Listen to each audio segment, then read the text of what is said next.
को पता चला कि जंजुआ साहब खूबसूरत खान को लॉ पढ़ा रहे थे और इस अफसोसनाक वाकया पर जंजुआ साहब ने क्या ही खूबसूरत तबसरा किया कि आदमी हूँ, आदमियों से प्यार करता हूँ।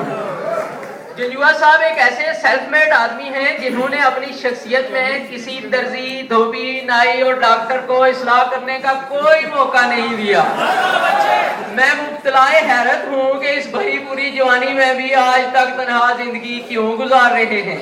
हमारे एक और बहुत ही प्यारे उस्ताद उमैर अकरम साहब, मैंने आपको प्यारा कहा, माजरत चाहूंगा। बचपन में जिस क्लास में पढ़ते थे वहाँ एक मास्टर साहब बच्चों को तकरीर करना सिखाया करते थे। उमैर साहब जब भी उस मास्टर के पास जाते, वो मास्टर कहता, बेटा तुम सिर्फ ये सीखो कि चुप कैसे रहना है।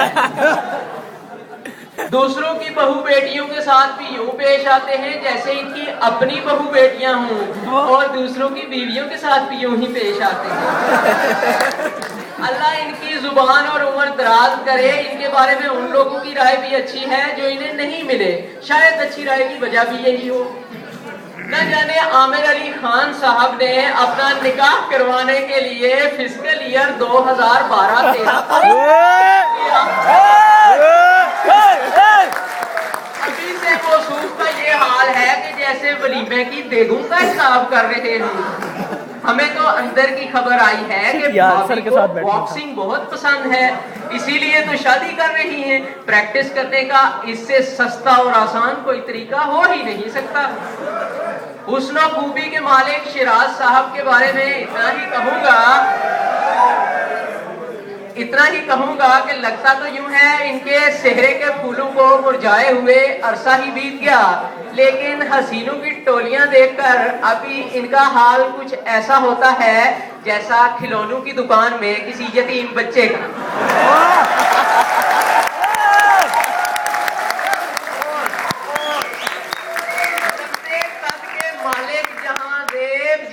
इनके बारे में इतना ही कहूंगा कि बंदा इनके पांव से सर तक पहुंचे तो मौसम बदल चुका होता है।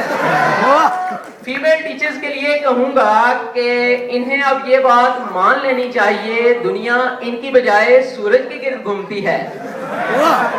एक ही मुलाकात में इतनी बेतकल्लुफ हो जाती है, दूसरा घबरा जाता है कहीं कर्जा ही ना मांग ले।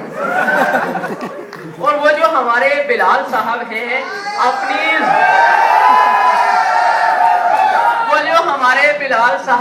अपनी जुल्फों में इस तरह उंगलियां फेरते हैं जैसे महबूब की जुल्फों में फेरी जाती है।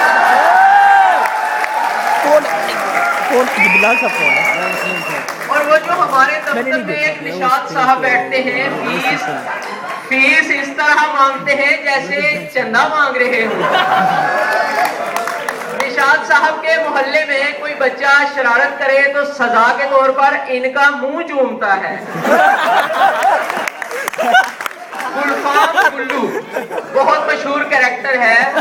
गुल्लू इसे देखकर यूं लगता है जैसे इसे पानी गीला लगता है तो ये टूटी बंद करके ही नहाता है। इसका अपनी खूबसूरती के मुतालिक ये कहना है कि अगर मैं अफ्रीका में होता तो लोग मुझे बट साहब कह रहे होते। वैसे काला बट और लाल दवाना तो किस्मत वालों को ही मिलता है। हमारे एक उस्ताद साहब हजाम की दुकान पर गए और पूछा कि बाल कटवाने के कितने पैसे, तो उसने कहा कि 50 रुपए। आपने पूछा और शेव करवाने के कितने, उसने कहा 20 रुपए। तो आपने कहा ऐसा करो मेरे सर की शेव कर दो। अली वकार यहाँ कुछ बुजुर्ग भी तशरीफ फरमा है, इनके बारे में बात ना करना जुल्म होगा। तो मैं बताता चलूं, बुढ़ापे में बच्चे अच्छे लगते हैं, इस उम्र में दिल भी उस औरत पर आता है जो बच्चों वाली हो।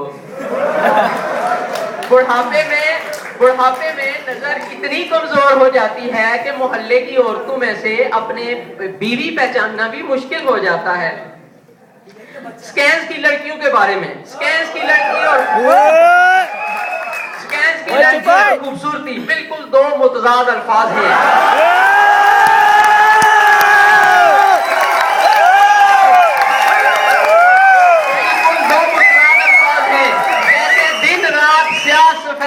खुशबू बदबू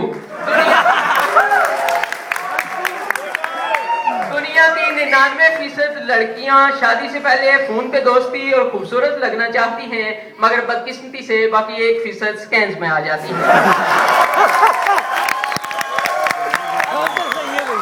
स्कैम्स की लड़कियों में वो तमाम सलाहियतें मौजूद हैं जो किसी इंसान को फरिश्ता बनने से रोके हुए हैं। पता नहीं इनका क्या बिगाड़ा है जो ये लड़कियां इन बेचारे शरीफ, मासूम, सीधे साधे और भोले वाले लड़कों को ऐसे देखती हैं जैसे न्यूटन ने गिरते हुए सेब को देखा था,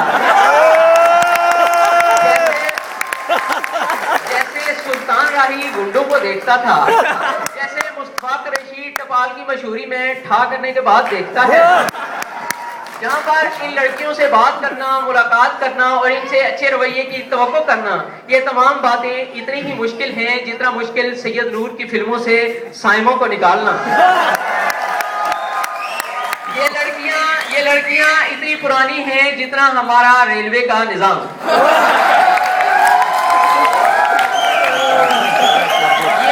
ये तमाम पाकिस्तान बनने से पहले की हैं।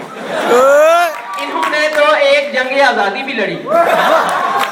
फिर भी इनसे इनकी उम्रें पूछी जाए तो कोई भी अपने आप को 20 साल से ऊपर की नहीं बताएगी। पता नहीं 20 साल के बाद इनकी उम्रें बढ़ना रुक जाती हैं या रिवर्स गेयर लग जाता है।